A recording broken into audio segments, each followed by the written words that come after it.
Assalamualaikum warahmatullahi wabarakatuh. Waalaikumsalam warahmatullahi wabarakatuh. Alhamdulillah, alhamdulillahillazi anzala al-Qur'an bil hikmati wal bayan, al-maktub bi suratil Fatihah wal maktub bi suratil Nas. Asyhadu an la ilaha illallah wa asyhadu anna Muhammadan abduhu wa rasuluhu la nabiyya ba'da. Yang kami hormati seluruh manajemen unit SD bagian keislaman, yang kami hormati, yang kami banggakan bapak-bapak, ibu-ibu, wali murid yang alhamdulillah anaknya lolos seleksi program tahfiz tahasus. Selawat beriring salam tidak lupa kita haturkan kepada junjungan kita, suri tauladan kita, Nabi besar Muhammad sallallahu alaihi wasallam. Bapak-bapak, ibu-ibu yang dirahmati Allah Subhanahu wa taala, perlu diketahui angkatan kelas 3 ini kurang lebih ada 141 siswa. Ternyata yang lolos tahasus itu hanya 22 orang. Artinya anak bapak ibu yang lolos terseleksi ini merupakan anak-anak yang luar biasa. Dan sesungguhnya ini merupakan salah satu investasi kita dengan Allah yang paling mudah. Kenapa? Kita ingin mendapatkan hadiah yang diharapkan oleh semua umat manusia, ya. Ibadah kita, sholat kita, puasa kita kan tidak lain hanya meminta rahmat Allah, hanya berharap nanti di yaumul akhir Allah akan memberikan rahmatnya kepada kita semua. Surga itu bonusnya, tapi rahmatnya itu yang kita harapkan. Nah, salah satu investasinya adalah dengan melahirkan anak-anak generasi penghafal Al-Quran. Mereka tidak hanya akan memberikan mahkota saja kepada bapak ibu semuanya, tapi mereka bisa memberikan naungan nanti, menolong, menarik, ngajak rame-rame wong tuanya, kakek neneknya gitu. Karena balasannya luar biasa dari Allah Subhanahu wa taala untuk para penghafal Al-Quran ini, maka tugasnya juga berat Bapak Ibu. Bayangkan tadi 141 yang diterima cuma 22 orang. Karena seleksinya berat, cara mempertahankannya berat, maka secara otomatis orang tua fokusnya juga harus lebih berat. Di dalam proses menghafal Al-Quran ini Bapak Ibu, sesungguhnya semua orang itu bisa menghafal. Kenapa? Karena kita membuktikan 32 dalam satu kelas, ketika diajarkan program tahfiz yang sama, mereka hafal. Yang berat itu menjaga hafalannya. Itu yang paling berat.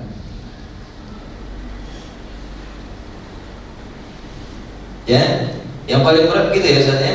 Nah, ini para penghafal Al-Quran ini kalau nggak murojaah setiap hari Bapak Ibu, lambat laun akan terkikis. Gitu ya. Apalagi kalau diiringi dengan hal-hal yang bersifat negatif, kan cahaya itu tidak akan pernah masuk ke dalam orang-orang yang penuh dengan kemaksiatan. Dan alhamdulillah anak-anak kita yang di level 3 ini mampu. Nah, maka oleh karena itu Bapak Ibu, ada beberapa hal yang harus kita samakan frekuensinya. Biar kok berat betul, ngapa banyaknya, ngapa kami disuruh ngapal pulau ini, nah, misalnya kan, itu. Maka ada beberapa hal yang harus kita lakukan bersama. Yang pertama, bahwa di rumah Bapak Ibu wajib melakukan murojaah. Murojaahnya wajib. Misal sepulang sekolah, ba'da maghrib atau ba'da isya atau sebelum tidur, orang tua wajib memurojaah hafalannya. Ustaz, kami dah hafal hafalan mereka. Maka yang dapat Bapak Ibu lakukan, putar surat yang sedang dihafal oleh anak-anak. Mau dia lagi mandi, putar. Mau dia lagi makan, putar. Kenapa? Karena hafalan ini Bapak Ibu yang lebih digunakan adalah audionya. Jadi anak yang sering mendengar. Lihatlah kita, kalau anak-anak itu sering dengar ke ayat itu atau surat itu, walaupun dia tidak hafal dari bismillah sampai akhir, tapi kalau kita putarkan mulutnya komat kamit juga melo ini. Artinya apa? Ada beberapa ayat-ayat itu yang sudah nempel di dalam ingatan anak-anak kita. Maka salah satunya adalah wajib melakukan murojaah. Yang kedua, kita memberikan atau berkolaborasi dengan orang tua. Artinya misalnya Ustadz Ade Renggung hari ini ngajarnya satu surat, mamanya sudah murojaah. Kata mamanya, yuk kak, mau gak kita ngapal lagi? Besok kakak tinggal setoran. Ngapallah dengan mamanya. Dapatlah misalnya 6 ayat. Maka 6 ayat itu akan disetorkan dengan ustadz dan bundanya. Jika dari fasoha, dari makharijul hurufnya sudah selesai, maka dilanjutkan, bukan diulangi hafalan yang sudah dengan orang tuanya. Oleh karena itu, ketika capaian hafalan berbeda-beda untuk anak-anak takhasus, itu sesuai dengan anak-anaknya. Target kita, anak yang sekarang kelas 3, nanti di kelas 6 itu 3 juz. Kalau nggak tercapai 3 juz, mereka ini ngadap ke saya. Nanti Ustadz Ade Renggung megang kelas ini misalnya. Itu sampai nanti ke kelas 6. Nggak boleh Ustadz Renggung lempar-lempar ke orang lain. Biar apa?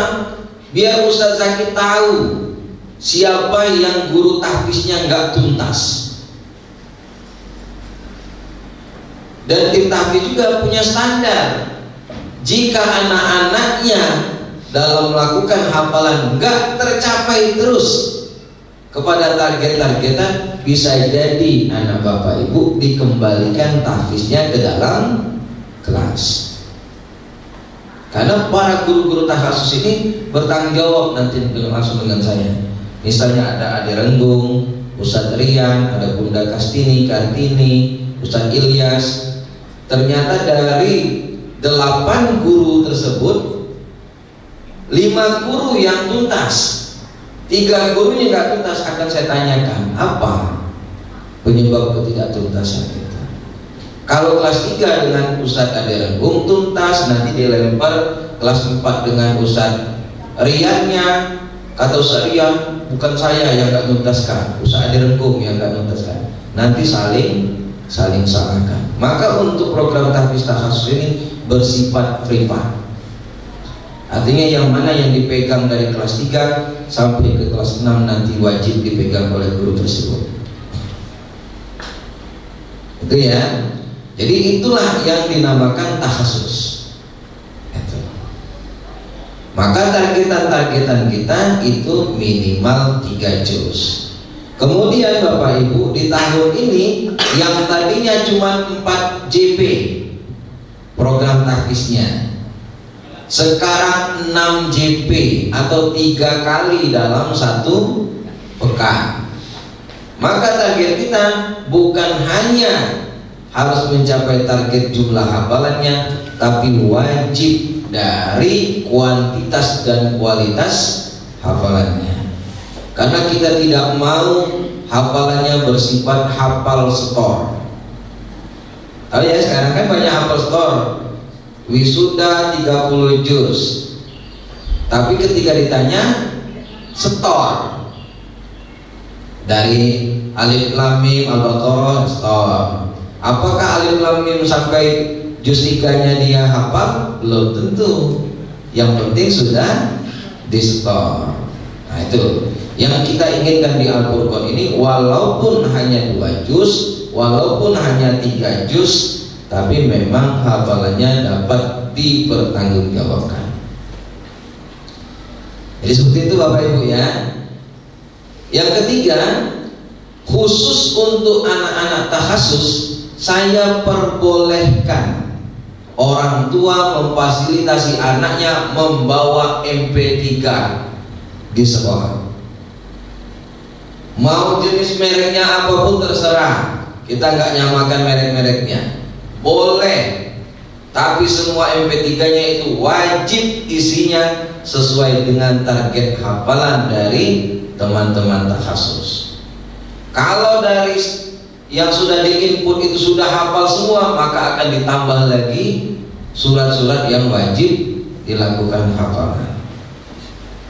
Makanya Bapak Ibu tiap tahun itu berbeda-beda. Ada yang 6 juz, ada yang 5 juz, ada yang 3 juz, ada yang hanya 2 juz. Gimana kalau yang tidak masuk takhasus? Nah, yang tidak masuk takhasus ini dia sistemnya reguler.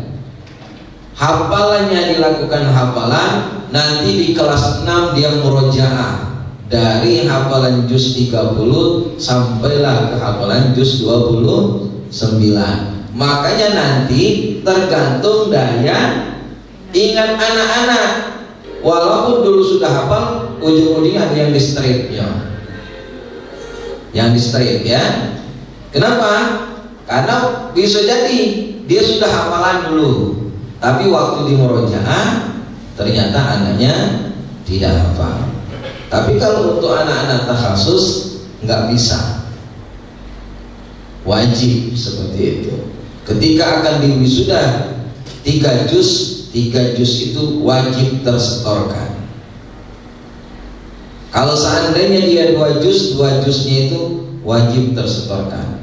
Makanya di Al-Furqan berapa tahap untuk menentukan wisuda atau tidaknya? 3 tahap Bapak Ibu. Lolos pertama belum tentu lolos yang kedua. Makanya yang ikut untuk wisuda ada hampir 200 orang, ikut semuanya. Tahap pertama lolos, berguguran tinggal 180. Tahap ketiga tinggal 30, itulah yang akan diwisuda. Nah, itu tahapan-tahapan yang kita laksanakan. Maka balik-balik untuk tetap mempertahankan hafalan anak-anak, sekolah memperbolehkan. Bahkan nanti anak-anak yang takhasus ini punya tandanya sendiri ya. Jadi ya, diberikan tanda sendiri Bapak Ibu.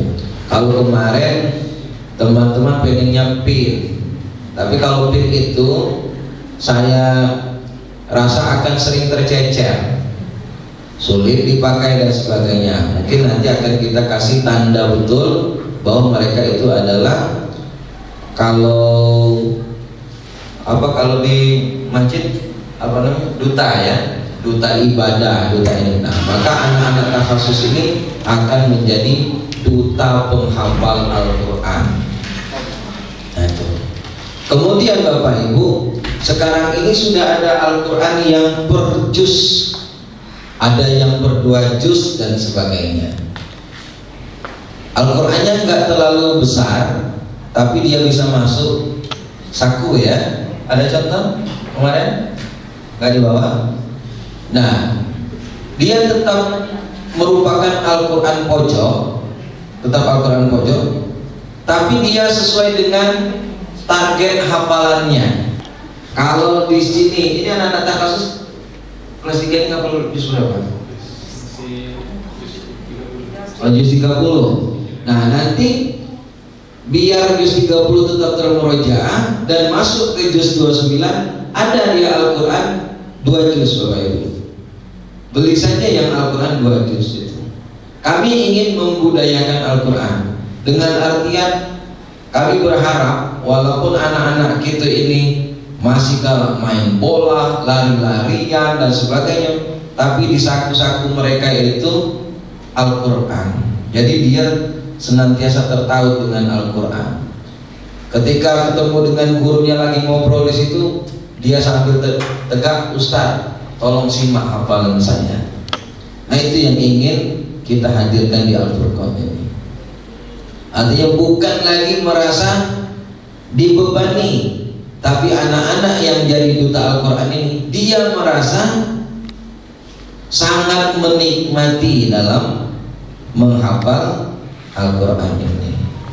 Nah, itu yang ingin kita hadirkan. Nanti silakan orang tua fasilitasi. Kalau pakai Al-Quran yang 30 juz, yang sering saya lihat anak-anak bawa ke masjid itu, satu akan jarang dibuka kalau di tengah lapangan. Mau bukanya itu waktu pelajaran tahfiz saja atau sebelum sholat zuhur, dan itu pun banyak yang tercecer-cecer di dalam masjid. Tapi kalau yang Al-Quran itu, kalau nggak salah nggak sebesar HP ini juga ya, kecil lagi dia. Tapi memang dia konsepnya Al-Quran pojok. Jadi jumlah yang halaman yang di Al-Quran besar itu sama dengan jumlah halaman itu. Dan kita memperbolehkan nanti tolong dikoordinir oleh PJ Tahfiz Takhasus, anak-anak boleh membawa alat bersifat yang MP3. Kalau ada anak-anak lain yang ingin ngapu itu boleh ngapu, kami tidak harus masuk program Tahfiz Takhasus.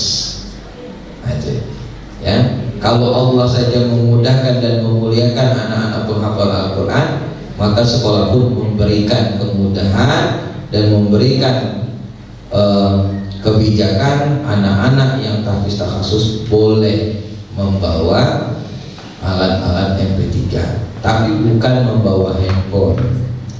Itu ya, hanya untuk alat sebagai fasilitas anak-anak dalam menghafal Al-Quran.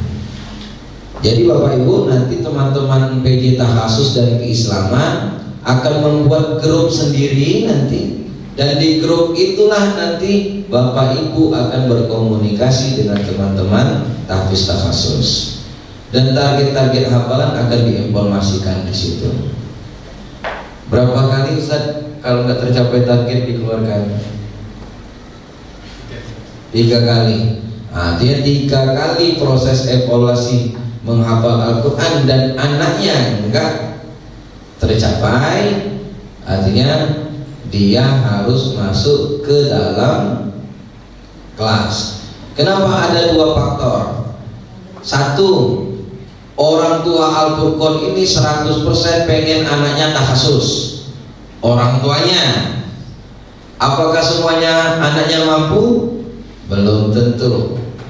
Ada anaknya mampu menghafal Al-Quran, masuk standar program tahfiz takhasus karena orang tuanya yang gak mampu. Dalam artian gak mampu memurojaah, gak mampu mendampingi anak, gak mampu mendengarkan setoran hafalannya, dan gak mampu berkomunikasi dengan guru-guru tahfiz takhasus dengan standarnya, maka biasanya anaknya pun gak akan tercapai ketuntasan pembelajaran di bidang tahfiz ini. Ini Bapak Ibu perlu kita samakan frekuensinya, perlu kita samakan konsepnya, agar anak-anak kita ini betul-betul menjadi anak-anak yang penghafal Al-Quran, yang hatinya senantiasa tertaut dengan Al-Quran, dan kita hadir di sini menjadi saksi di hadapan Allah Subhanahu wa taala. Mereka ini adalah malaikat-malaikatnya Allah dalam menjaga Al-Quran ini. Terima kasih. Kami akhiri billahi taufiq wal hidayah. Wassalamualaikum warahmatullahi wabarakatuh. Waalaikumsalam.